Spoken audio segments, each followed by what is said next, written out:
Are you ready? Oh, I'm ready. Welcome to the Hackaday Podcast. I'm Elliot Williams, Editor-in-Chief of Hackaday. And I'm Kristina Panos, Assignments Editor at Hackaday. This is episode 184. Today we'll be talking about what is art, bulk tape eraser go brrr, and the death of email. We got a lot of crazy things going on in the news this week, but we picked two of them to talk about really quickly. First off, I'd like to start up with the news that a man has won the Colorado State Fair Fine Arts competition by using an at least partly AI-created image. And this has, of course, caused all the hubbub in the world because it does actually look kind of cool. Was it his work? Was it not his work? Discuss. He generated the prompts for it. In his defense, he says he spent, like 3 weeks refining it and giving it multiple prompts and getting multiple responses back. And at least in the write-up we're reading, he also worked on it afterwards with Photoshop. And honestly, he did kind of also enter it in the digital art category. So I don't know, is this cheating or is this the future or is this what? I think the digital arts category needs further refinement. Yeah, right? I mean, he definitely did work. Did he do artistic work? I'm going to say no.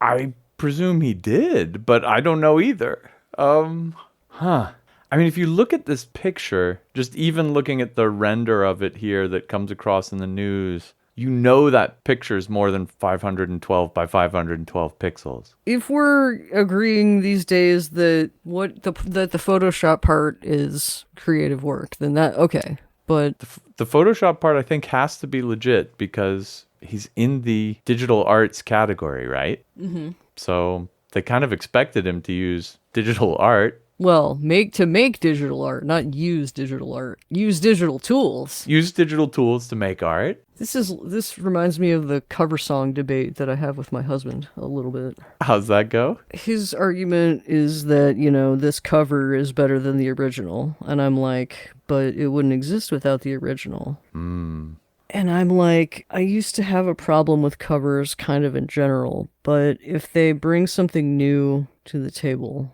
like Andy McKee's fingerstyle arrangement of Everybody Wants to Rule the World by Tears for Fears is different from Weezer's cover of Africa. Like, Weezer was dead to me after that.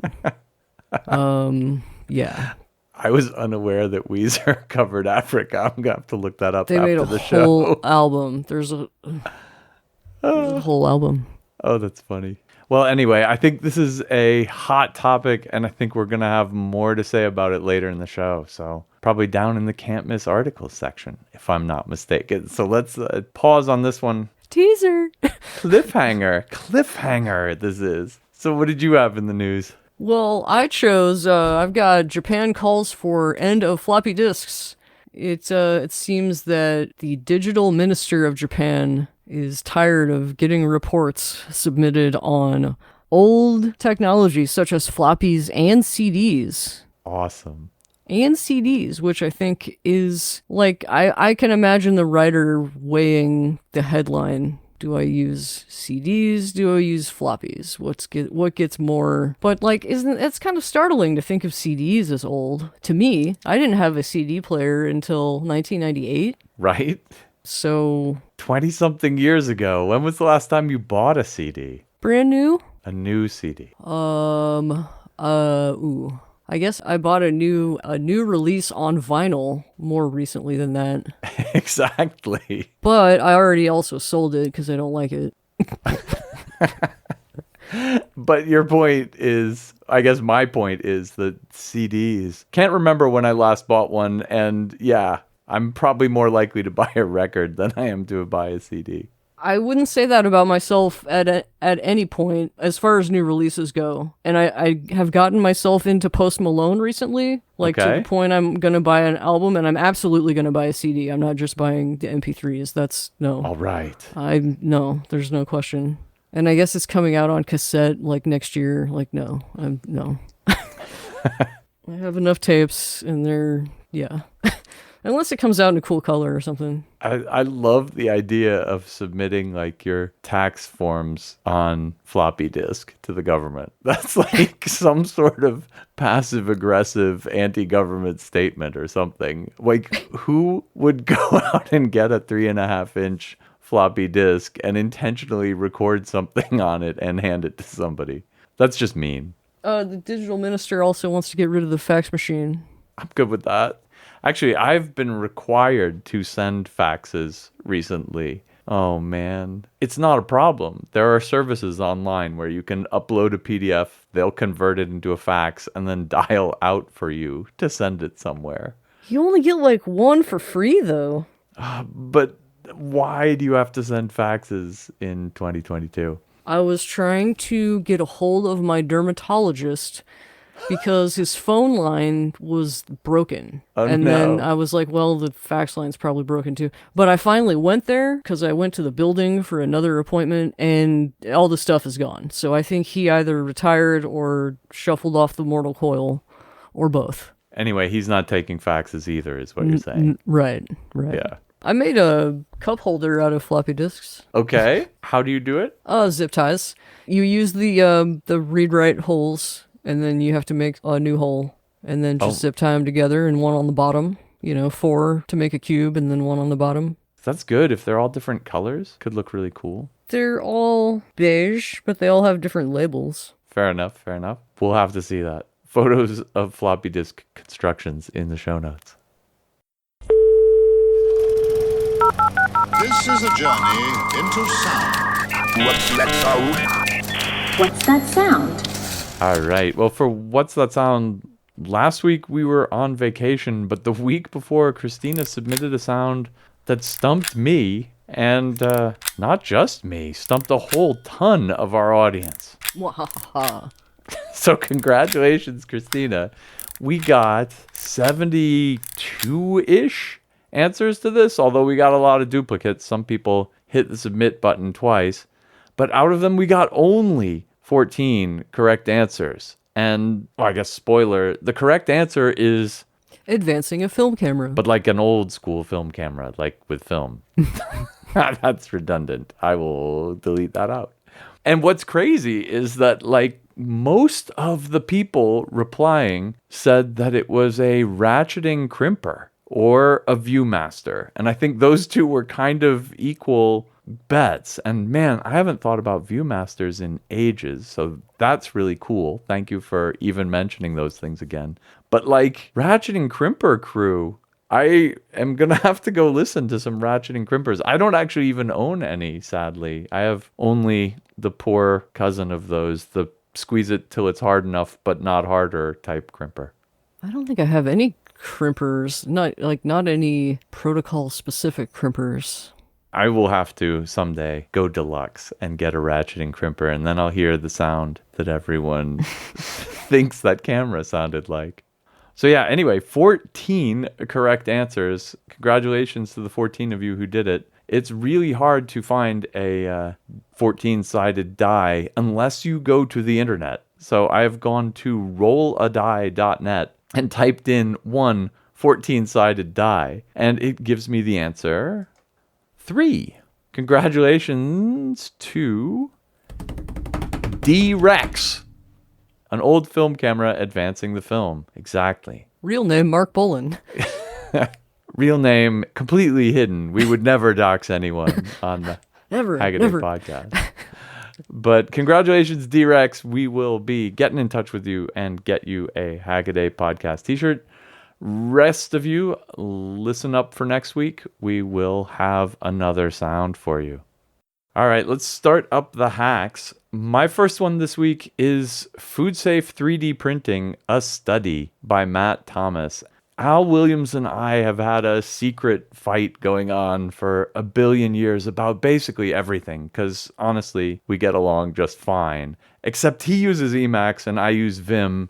He says there's no possible way to make 3D printing food safe, and I say, bah, no worries. And in Matt Thomas's write-up here, he kind of puts science and medical knowledge to the test to figure out if you could make kind of medically usable and food safe 3D printed structures. And I think that's a great topic. He's doing it because he's interested in, for instance, like 3D printed medical prostheses. Can you have them be sterilized enough so that one person could use it and then another person could use it? Or 3D printed face masks for, there was a shortage of protective equipment for hospitals. A lot of people were printing face masks. The question is, can you then get that clean enough that you can reuse it, or do you have to throw it away? And this whole write-up is basically a discussion of what it takes to get plastic kind of medically sterile so that you could use it again. And he uses that as kind of a proxy for whether 3D prints can ever be made food safe.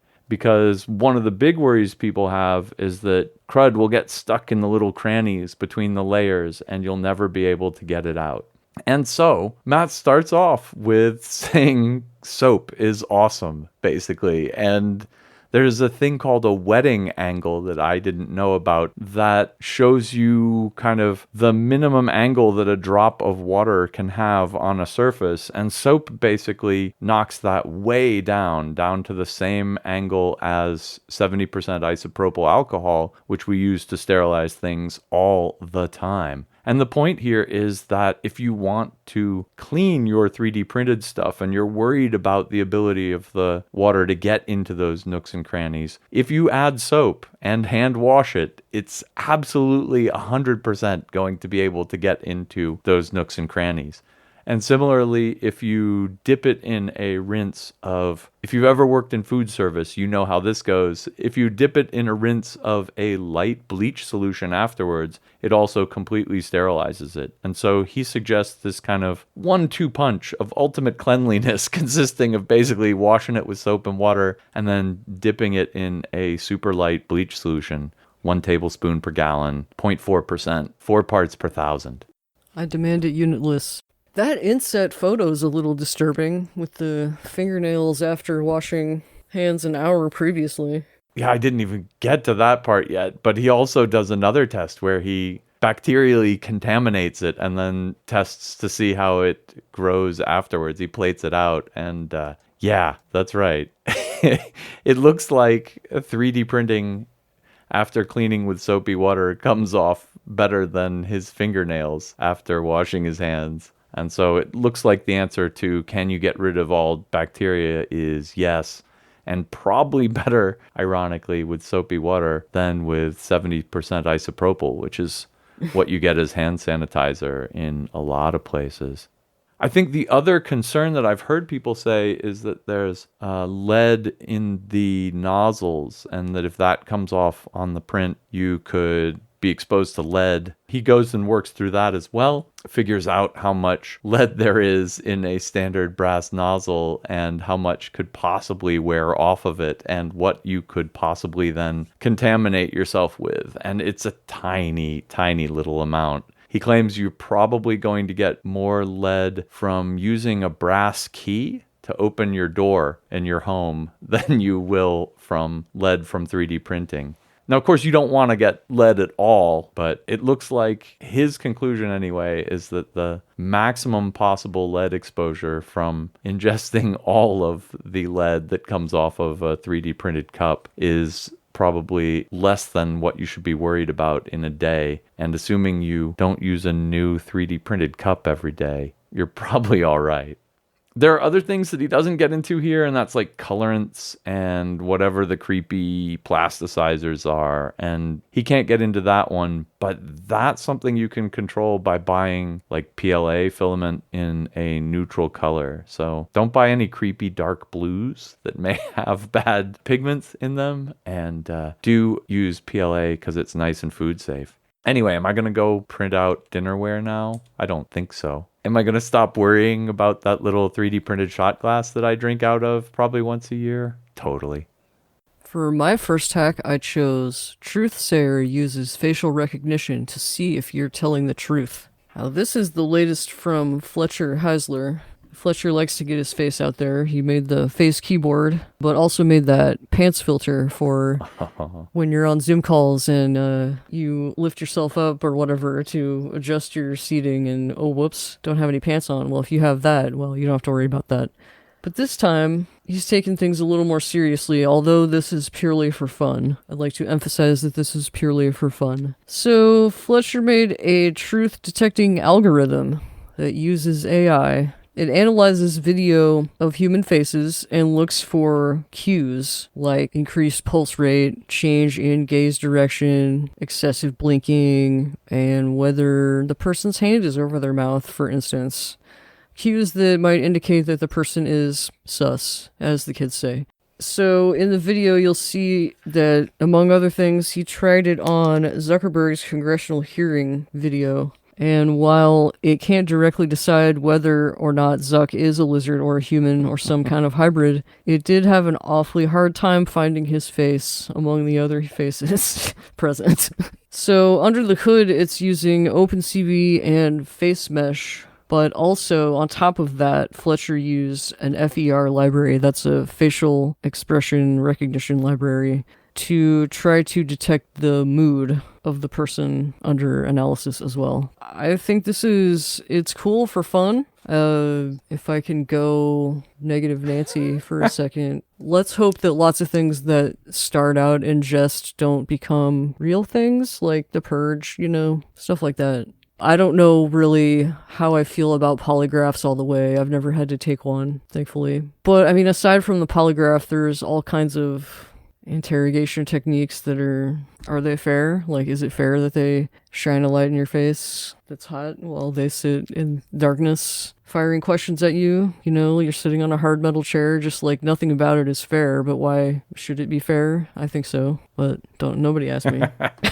If you want to know more about the detail, there's a second video. That's the second link in the post. And that is the link from Fletcher's DEF CON talk. It has more detail. It's about 20 minutes long, but it goes by fast. Yeah, I wonder about polygraph tests. I've never taken one either. I have anecdotal stories from friends of mine who've taken them. And it does kind of sound like a lot of what they're doing is actually trying to see if they can fluster you and see if you'll freak out when they continually hassle you with increasingly aggressive and abusive questions. At least this is the experience that two of my friends have had with them. And, if you're applying for a position with the CIA, I think it's actually useful to know if you can handle, increasingly stressful and abusive interrogation. So, maybe that's the purpose, and maybe then it makes a whole ton of sense. But as far as lie detecting, who the hell knows? Well, I hadn't thought about it that way. I like that.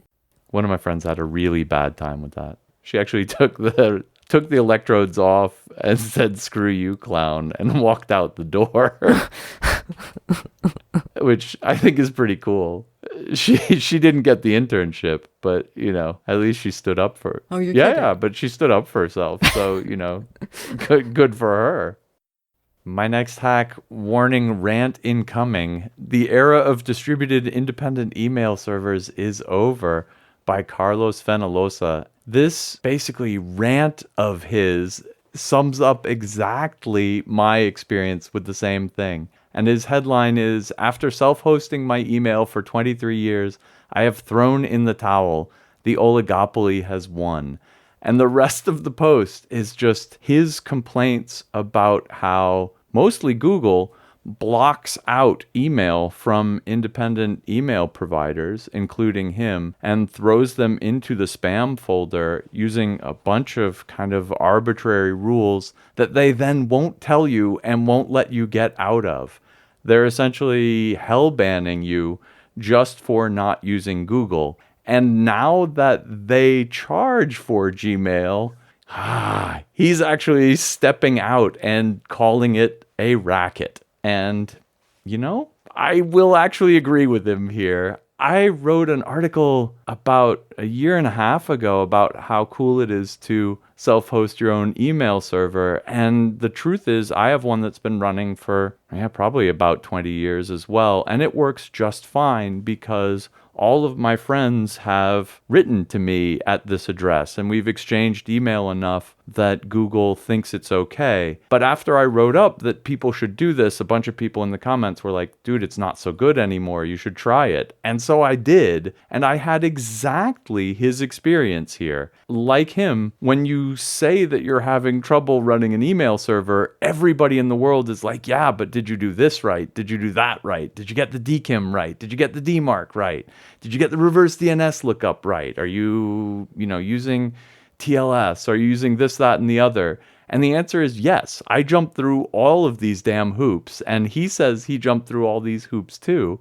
Like him, I've used a bunch of the online mail testing services, passed in flying colors. I've been back and forth with the Google people so many times I can't even say, sending them, the email that they bounced and put to spam. And they come up with no reason why it got sent to spam. And I tell you why they do it. It's because they make money by shutting down small competitive email providers. And unfortunately, that includes people like me and Carlos, crazy nerds who want to host our own stuff. But it also affects anyone who wants to run like their own mail server or just wants the internet to be free, open, and distributed like it used to be. And it's really kind of pathetic, but I think he's right. My experience with setting up my own second email server recently is that the problem is not spammers. The problem is not security. The problem is not the time you have to put into it. The problem is that none of your email gets through Google because Google doesn't want to let you through. So what are we going to do about this? That's a hella good question. When are they going to face antitrust measures? His point, and I think this is correct, is that on their own, the industry has no reason to take positive steps on any of this by themselves. And so we kind of have to complain about it. And his ideas are anti-spam stuff. Of course, we need it. But the blacklisting protocols that Google has, for instance, are permanent and don't have any cooldown on them. So if you use an IP address that has forever, at least once in the past history of ever, hosted spam, and then you fire up a droplet and it uses this IP address, it will be already automatically blacklisted by Google and will never get email through. And his point is maybe these should expire after a certain amount of time. Google also shadow bans entire IP blocks, and some people suggested this to me when I was having trouble, that DigitalOcean is probably entirely blacklisted. And that's completely unfair, right? Like if someone else has abused some other droplet and mine's totally clean, why should I not be able to send email to people? So he says they should do away with that practice. I think to stop it, somebody would have to sue or maybe put up a class action lawsuit. And to do that, they'd have to prove that Google's actually doing something. And I guess I'm picking on Google because I don't bother sending to Yahoo because, nobody uses them at all. So I'm kind of being unfairly singling out Google, but as the monopolist in the space, that's why I'm unfairly singling them out, right? Running out of people to single out. I've had some people who I've written, kind of ignore me, and I don't know if they're ignoring me because I'm ending up in their spam filter or if they're ignoring me because they hate me. And Google, if you're out there, you're ruining my life. In the old days, the internet used to be made by us freaks, and it used to be full of interesting, fun things, and it used to be decentralized, and it didn't used to be owned by Big Corp. And this is one of those things that should not have happened. And Carlos points this out in his article that a number of times the big email providers have tried to put proprietary things into email so that it wouldn't be compatible with other people's services so that they could do an email power grab. And they've always been met with enough resistance that they haven't been able to do it. And I think he's right here, though, that this time they've found a way to do it that's so opaque that we can't say that what they're doing's wrong, even though I think that what they're doing is wrong, right? Like, a service gatekept by a few big companies which does not follow the principles of net neutrality. Yeah, so I don't know what we do. I fear it might need to be legal action, and somebody is going to have to take this up. Anyway, beautiful, beautiful write-up here by Carlos. If you haven't run your own email server and you haven't run into this problem, you should read it because you will learn what the state of play is and learn kind of what bad certain companies are doing to the internet. And if you have tried to run your own mail server, you should absolutely read it because he expresses everything I would want to say, but even better than I do. For my next hack, I chose Hackaday Prize 2022, a cooler for your footwear. Now, we all know that sweaty feet are uncomfortable, but you can't always wear sandals or even chunky mandals if you have to do dangerous things. Or if you have circulation problems and you get cold toes. So it's a little chunky right now, the whole thing, but that's fine. I would totally rock this foot cooling contraption that Revox Dyna has created. Hopefully I'm saying that correctly. It's active cooling like a gaming PC or a car, and it works by, well, it has for one thing, it has a copper insole. Connected to the copper sole are these two tubes, and inside the yellow printed box is a thermoelectric cooler that's cooling the water. I really like this, although the tubes would tickle my ankles. That would be a small price to pay, I think. I think you could probably part them and hold them out to the sides, or maybe they're already out to the sides far enough, or just put your holes further apart in the box. And, this is an early prototype. Like, there's Revox Dyna, is like, knows. Oh, I know what you're talking about. There's a lot to be done here. I recently got this cooling towel, one of these cooling towels that's made out of this blue magical chamois type fabric. Maybe it is just chamois type fabric, and I've just always only seen those mustard yellow ones. But why not make shoe uppers out of that? Because you could just get them wet, and they would be wet and cool for a long time. Almost, maybe you might even worry about pneumonia. They would be wet and cool. Someone in the comments actually asked politely / begged for this person to revamp it for persons who suffer from hot flashes. Ah. Yeah, I was looking at this and thinking that whole part that's like the copper coils, and I mean, it's like you said it's like a cooler for a CPU and a PC. Like, it looks like it's a water cooling. I mean, it is a water cooling rig for your shoes. I was like, that's crazy. That's like so unflexible, blah, blah, blah, blah, blah. And you would be surprised how many people came into the comments saying, this isn't a problem. A lot of times you'll get like boots with a metal shank in them or whatever for like serious, dangerous work like firefighting or something. And that would be a place where it would make a lot of sense, right? Like if you have to wear of these crazy heavy duty boots and you have to be walking into buildings that are on fire, it might actually totally make sense. I don't know how easy it is to get rid of the heat once you move it away from your feet. The problem with thermoelectric, with Peltier coolers, is always that the heat that they move from one place to another has to go somewhere else. I think if you're in a fire situation, no amount of fan you put on that Peltier cooler is going to cool it down enough that it's going to keep the water cool. So that part worries me. Peltier coolers are always on my list of things that sound a lot cooler than they are. When you actually start playing with them, they turn out to... They're on my top 10 list of things that cause hackers to cry. I'm hoping that someday we find the cooling equivalent of that stuff that they either made hot hands out of, the rust stuff, or the newer thing now that's reusable, that like snaps. Yeah. Maybe we'll find that for cooling someday. It's definitely prototype phase, right? And I think it's a definitely crazy, wacky, off-the-wall prototype, and I like to see that. I think we need it, though. I think we're going to definitely need still suits, and not forget about the feet. We can't forget about the feet and the hands at all. Fair enough. Do you remember stirrup pants? Yes. All right. They're coming back. They're back in. Of course they are. And acid wash, Yeah. but I didn't do that the first time, and we're not doing that this time either.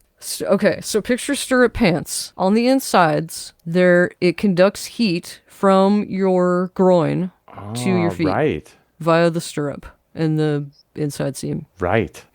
Let's do this. I'm going to do this. All right. Let me know how it works out. My next hack is a video from the gaming historian. The article is Why You've Never Heard About Nintendo's U-Force. And of course, with a title like this, some people have to write in that they had heard about Nintendo's U-Force, but I hadn't. So maybe I should have made the title Why Elliot Hasn't Heard About Nintendo's U-Force. Anyway, the video is fantastic and it's well worth a watch. It is mostly an interview with Dave Kapper, the guy who invented the U-Force.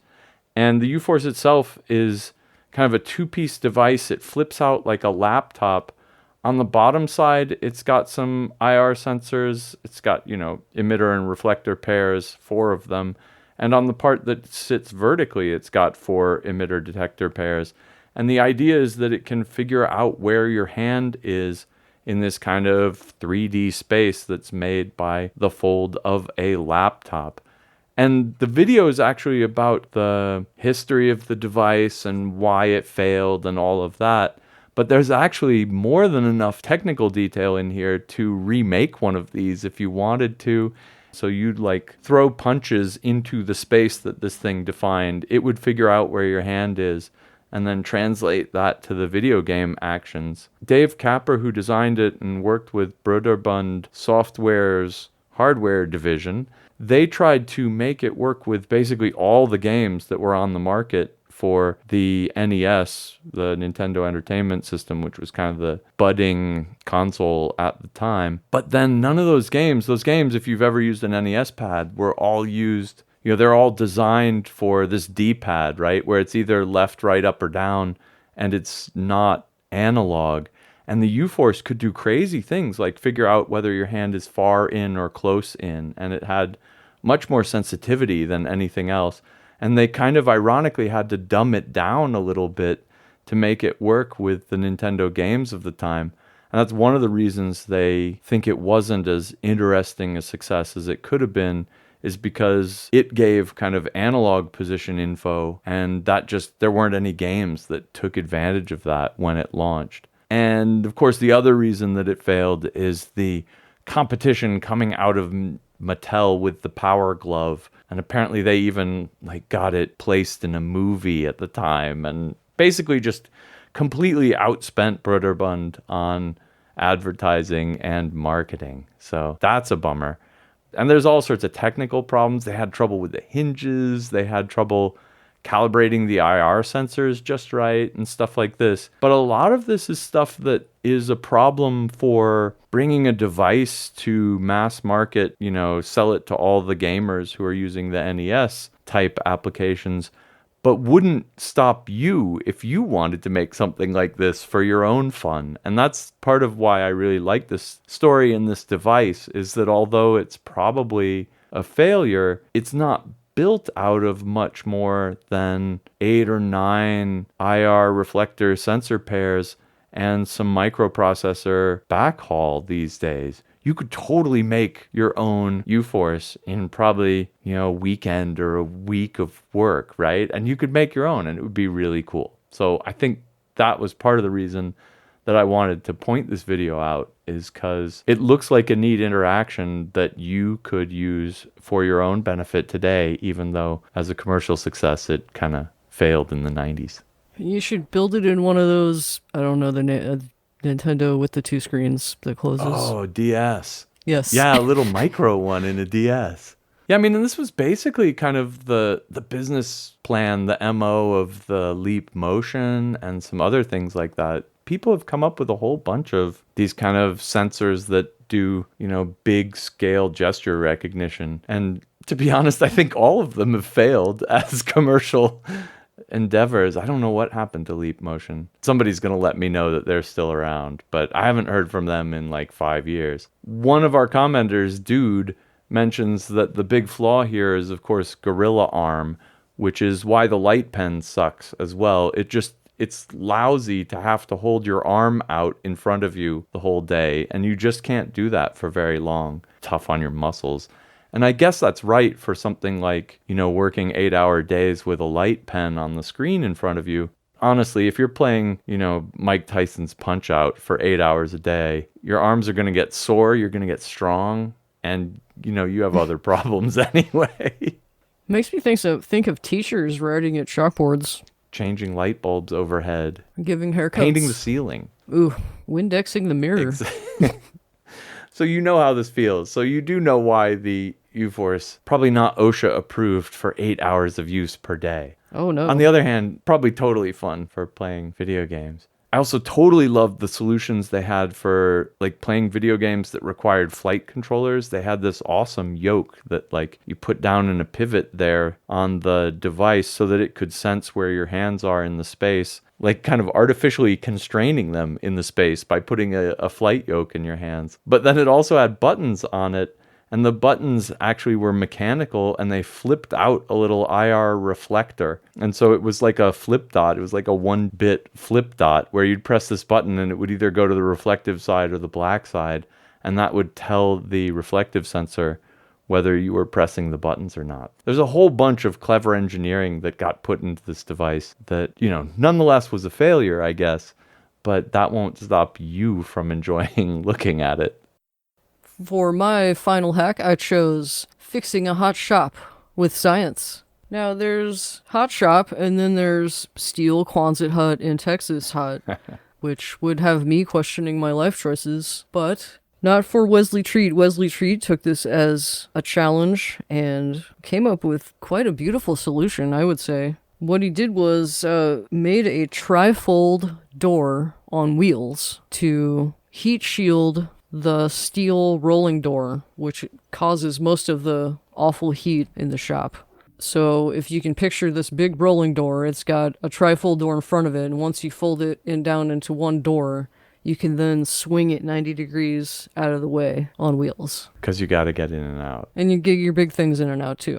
Now, the extra cool part about this, I think, is that Wesley really did his homework and tried out all kinds of materials to put between the two doors, and ended up using foam sheet plus a layer of Mylar, and left a 3/4 inch air gap, which evidently is important. Lots of people argue you could have just put heat barrier on the outside of the door, or you could have done this, you could have done that, but the air gap is important. Not only is the final product beautiful, it's the mid-century starbursts on that blonde wood. For me, it looks like a Danish modern door.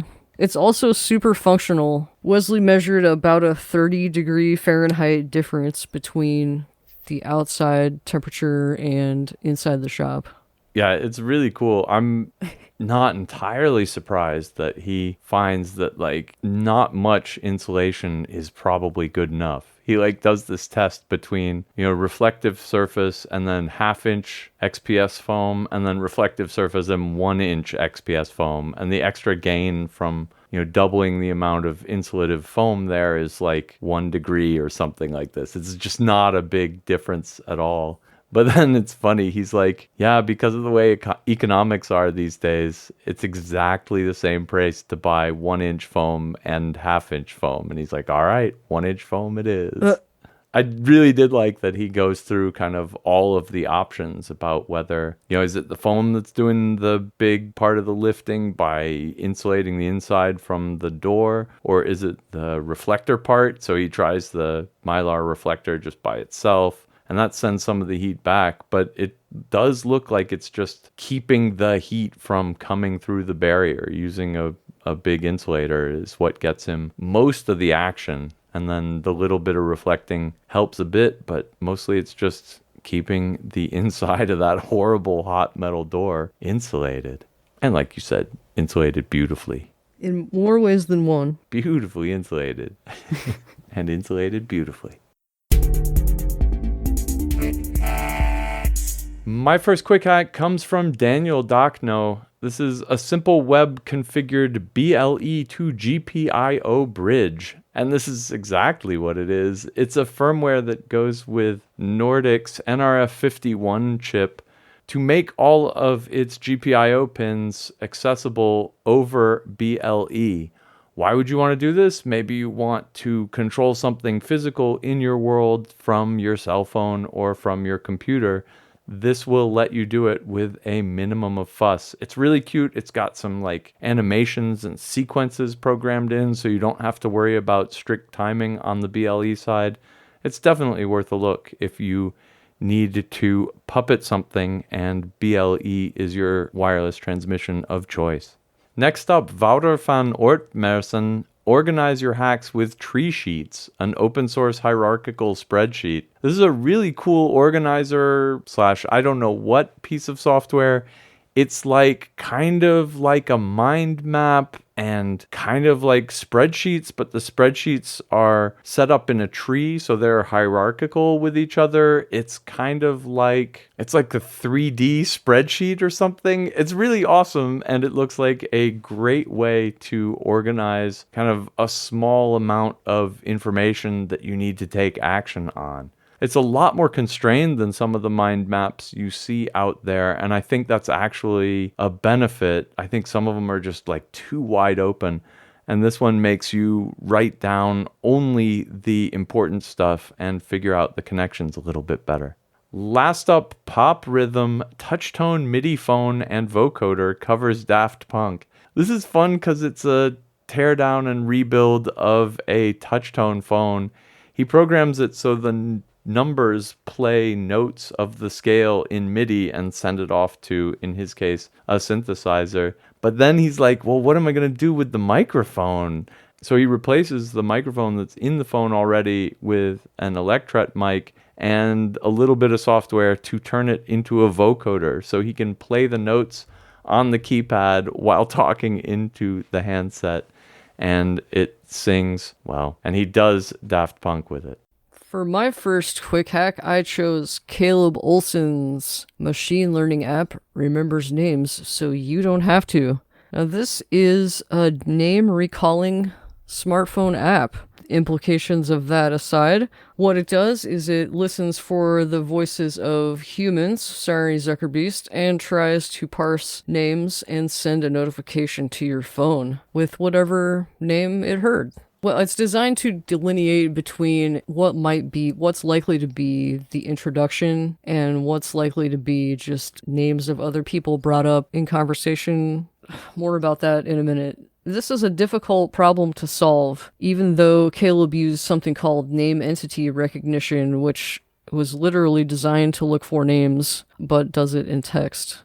My next quick hack is another maker's Magnetic Maniac Mangles Mangled Memory. Because why not still use floppies? Floppies are awesome. Whether you're using them ironically or for fun or because you're a retro computerist, there are still people who like floppies and use them and at least read from them, if not write from them. But they don't work anymore because of bit rot. Along a long enough timeline, floppies just fail. And they can't even be formatted any longer. But another maker figured out that if you have a tape eraser, a magnet that's big enough that it goes brrr, you can reset the magnetic field in your floppy. And most of the time, you can reformat it. So we asked you if any of you graybeards had ever done this and if you knew why this worked. And of course, these bulk tape erasers were for more than floppies. They were for, well, cassettes and 8-tracks and just any magnetic tape you could think of. For my last quick hack, I chose Lord of All Things' 2022 Cyberdeck contest. The Black Beast will help you survive a robot apocalypse. This truly is the Swiss Army knife of cyberdecks. I'm sure we've applied this label to cyberdecks in the past, but it has everything but like a floppy drive.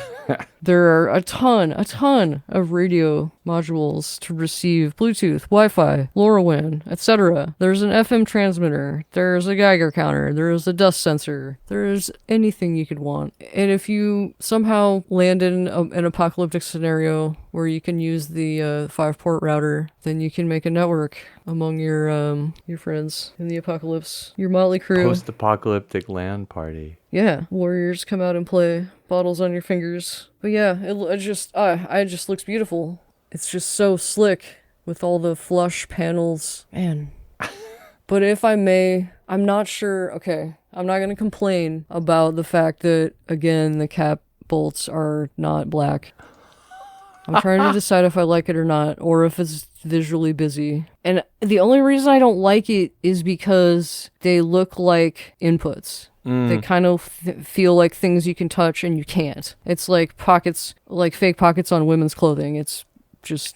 A little black fingernail polish or like Sharpie and your problem solved. Yeah, it has to match though. When does the Cyberdeck contest end? The Cyberdeck contest ends on September 30th. All right. At probably 7 a.m. Pacific or something.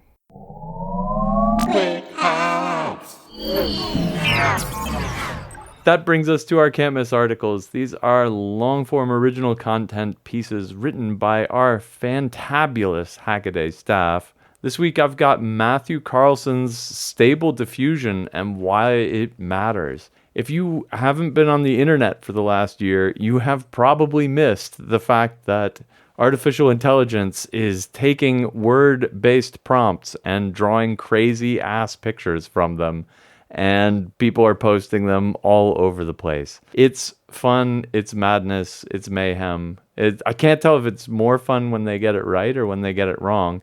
This is about Stable Diffusion, which stands out from all of the rest of the AI image generators in that it's open source, and that is a fantastic difference. One thing it means is that people have written plugins to use it for all sorts of image editing software from Photoshop and Krita, and it doesn't just work with one graphics card. It's going to be working with all graphics cards once people get done with it. It's all sorts of fun applications out there, and you could try it out a couple places on the net. I've done that. It's really, well, results are kind of a little bit mixed depending on what you ask for. The coolest thing about Stable Diffusion is it can, most of the implementations I've seen, allow you to put in a prompt. So you can kind of draw out a sketch and then give it what you want that to be a sketch of, and it'll fill in the rest of the details. And it really is pretty fun to do that. There's a demo video here which is phenomenal,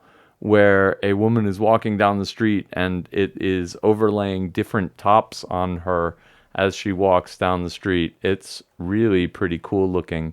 My mind boggles thinking about how much processing time that must have represented. Matt ends the piece, and I guess we used it as the banner for this, with a kind of horrible cliched picture of a golden retriever or something in the sunshine on a mossy hill. He didn't tell us what he used as the prompt for that one, and I kind of want to know. What do we think about AI generated art? We kind of started talking about this at the beginning, and I've tried out a whole bunch of things to try to get useful art out of these prompts, and man, without drawing something ahead of time and feeding that in, I just keep getting garbage. And the problem with AI stuff is that, you know, at the end of the day, it's kind of a weighted average of all the images the thing has seen. And so if it's seen a lot of some particular thing, and then that shows up in the prompt, it's going to give you that really strongly. And so, for instance, I did this example just before the show today. If you type in Hackaday Jolly Rancher Pokemon, all you get is straight up pictures of Pokemon. And in fact, you get Pikachu, basically. Every one of these is Pikachu, because Pikachu is kind of the Pokemon, right? And if you type in, I also tried this one, bicyclist overtaking man on horseback up mountain, there's no horse or man or anything. You just get bicyclists, because there's a million photos of bicyclists on the internet, and it really knows what to do with bicyclist. So, you know, there's kind of some problems with it. But what it can do when you give it the right prompts is actually really impressive. I think that's kind of what I think is most interesting about, in particular, an open source neural network to do this sort of stuff, and an open source neural network that, like Stable Diffusion, has also been trained on an open source data set of categorized images. And I think that's the other part of the story that is really, really interesting. I'll throw the links in the show notes, but they used the Lion 5B dataset here, and that 5B is 5 billion, and it's actually 5.85 billion categorized images that they used to train this on. And that is a phenomenal data set out there for anyone else who wants to do kind of image classification stuff by themselves. Really interesting. I started digging into it. What's funny is it doesn't have the images and then their descriptions. It's got a URL that points to where you can find that image on the internet and then a description of it. And so that reduces the amount of data you need dramatically. But still, once you get 5 billion images, it's like something like 240 terabytes of data. And I don't know about you, but my hard drives are not up to the task. I don't think anything about my computer is up to the task. I'd need to buy a graphics card for it. I can't even talk about it. But what's really cool about this, I think, is not the output of the AIs themselves, because frankly, 90-something% of the time, the output of the AI is crap. And then you end up refining your query and, 80% of the time it's crap. But if we can go back to the story at the top about the guy who won an art contest by using AI, he did a ton of post-processing work on that, I believe. But the point is that he may have been kind of using the AI as a, some kind of primitive sketching tool or something. You have to think of the AI as being something that's seen a whole bunch of archetypical images, and then by kind of crafting the right kind of prompt for it, you can get it to pull these archetypes together. And then you may get crap, you may get something interesting, or you may get crap that inspires you to then do something better on top of it. And I think that's where this is actually going to get interesting, is the kind of computer-human interaction and using the computer for the kind of random pulling from the bigger content pool, and then the human saying, oh, that's cool, I could do something with this, and like working on it from there. I thought the blast thing was pretty cool. Oh, that's amazing. She walked down the street. Yeah, that's pretty rad. She says in her tweet, and it's true, if you look closely, there are a bunch of artifacts and stuff. But my God, when that thing first runs, it is impressive. What do you think? Art, are humans out of the loop? I mean, are humans ever out of the loop? No. No.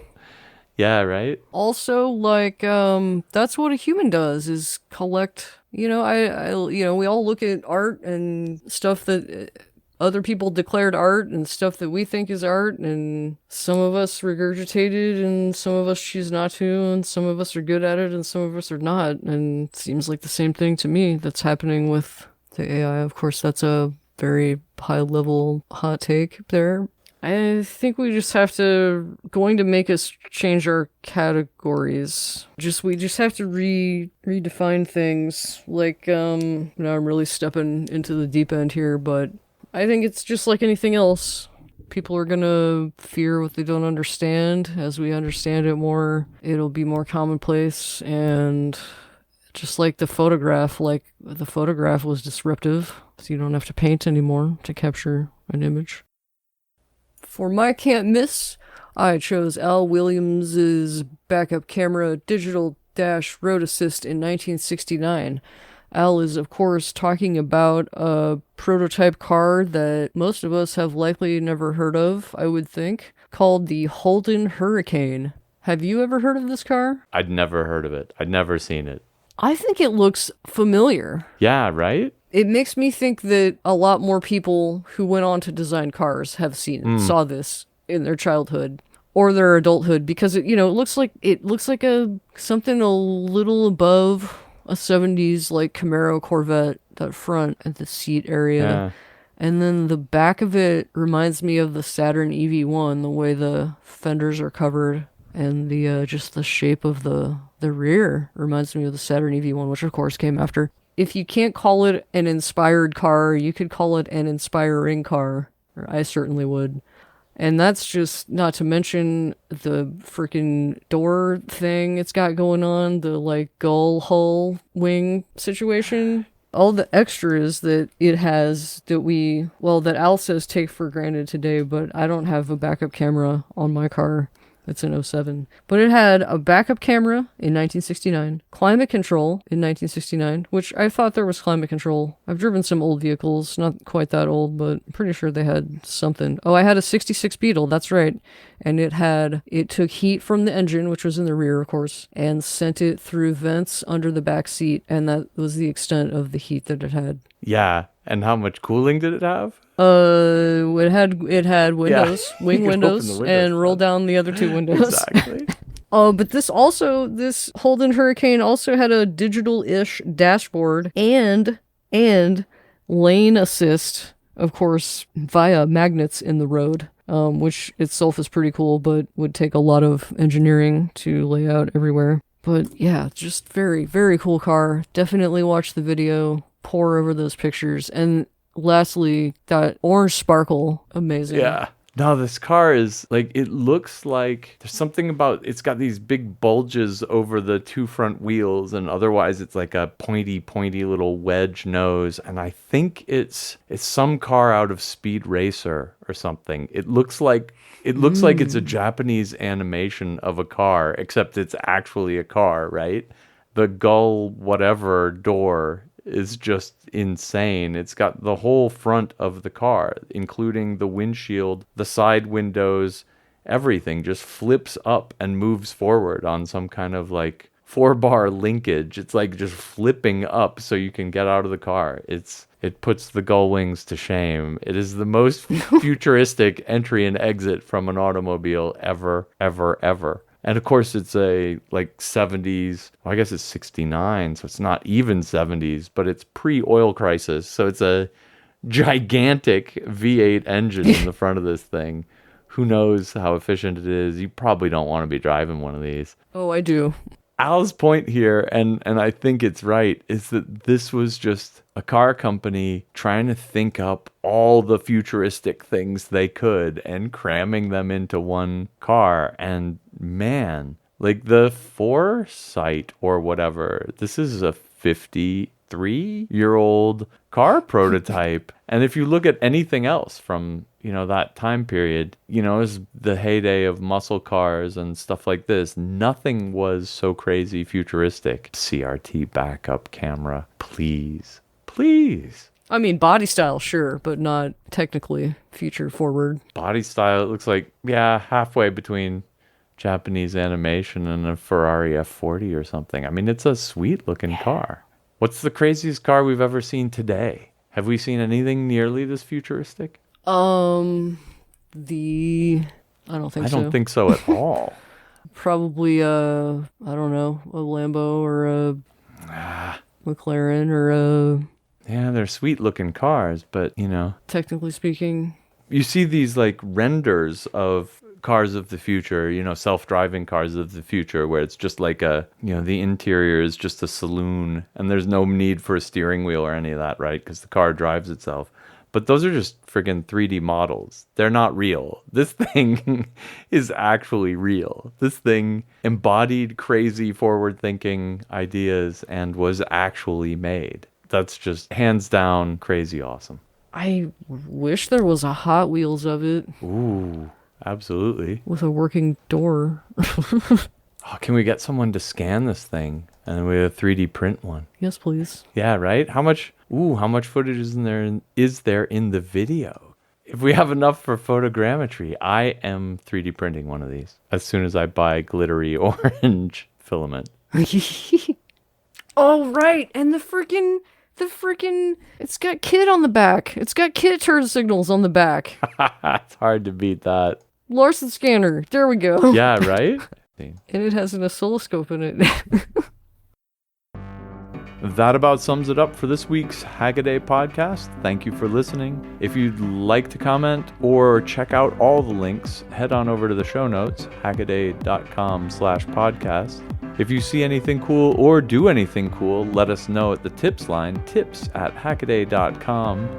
And until next week, Keep on hacking. Keep on flopping. keep on flopping. We should totally be recording And this. the barefoot people in sandals don't really get this. Anyway, it's glorious when I take my shoes off.